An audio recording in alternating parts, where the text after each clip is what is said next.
Hello parents.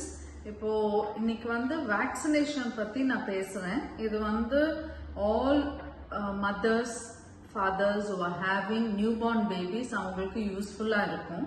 At birth எல்லா குழந்தைகளுக்குமே BCG, polio drops, hepatitis B போடுறது அது நீங்க பாத்துக்கோங்க. ஃபர்ஸ்ட் நம்ம BCG வேக்சின் பத்தி ஆரம்பிக்கலாம். அது எந்த நோய்க்கு போடுறதுன்னு பாத்தீங்கன்னா டியூபர்குலோசிஸ். டியூபர்குலோசிஸ்ன்றது நம்ம நாட்டுல ஒரு காமன் நோய். அந்த டியூபர்குலோசிஸ் அது நம்ம உலகத்திலே பாத்தீங்கன்னா 25% டியூபர்குலோசிஸ் இருக்கிற மக்கள் இந்தியால தான் இருப்பாங்க. அது ஏன் அப்படின்னு பாத்தீங்கன்னா நம்ம நாட்டுல இருக்கிற பாப்புலேஷன் டென்சிட்டி அப்படி இருக்கு. ஸோ அது ஒரு major cos. So at birth நம்ம BCG வேக்சின் போடுறதால அந்த குழந்தைக்கு டியூபர்குலோசிஸ் சுத்தமா வராதுன்னு சொல்ல முடியாது. பட் டியூபர்குலோசிஸோட சிவியர் வெரைட்டிஸை ப்ரிவென்ட் பண்ணும். சிவியர் வெரைட்டிஸ்னு பாத்தீங்கன்னா போன்ல வரலாம், பிரெயின்ல வரலாம், லங்ஸ்ல வரலாம், பிளட் மூலமா அது பாதித்து அந்த மாதிரி வரலாம். ஸோ அது குழந்தைங்களுக்கோ இல்ல பெரியவங்களுக்கோ இம்யூனிட்டி கம்மி ஆகும் போது அந்த மாதிரி வரலாம். ஸோ இது எந்த குழந்தைங்களுக்கு எந்த ஏஜ்ல போடுறதுன்னு பாத்தீங்கன்னா அட் பர்த் போடுறது, from birth up to 5 years of age. யூஸ்வலா பிறந்து ஃபர்ஸ்ட் 2 weeksல போடுவோம். சப்போஸ் அதுக்கு மேல போடாம இருந்ததுன்னா 5 வயசுக்குள்ளார இருக்கிற குழந்தைங்களுக்கு அந்த BCG ஸ்கார் இல்லைன்னா எல்லாம் போடாம இருந்ததுன்னா கண்டிப்பா அது போடுறது நல்லது. இந்த BCG வேக்சின்ன்றது இப்போ ஒரு சில குழந்தைங்களுக்கு இது போட்ட அப்புறம் என்ன ஆகும்னு நினைப்பீங்க.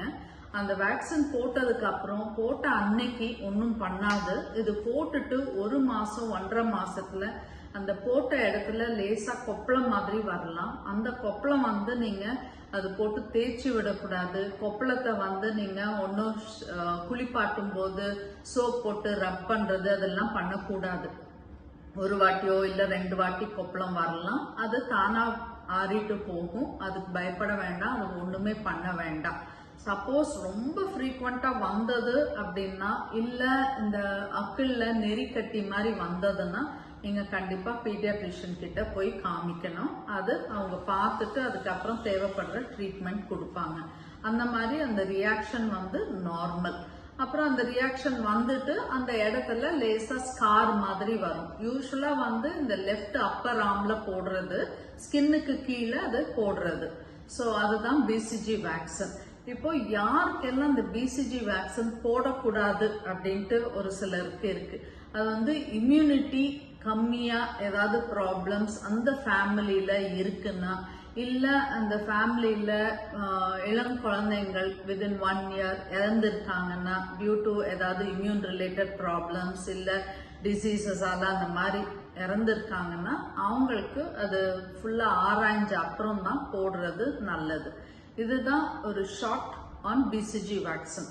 நெக்ஸ்ட் வீடியோல நம்ம ஹெப்படைட்டிஸ் B வேக்சின் பத்தி பார்க்கலாம். நன்றி, வணக்கம்.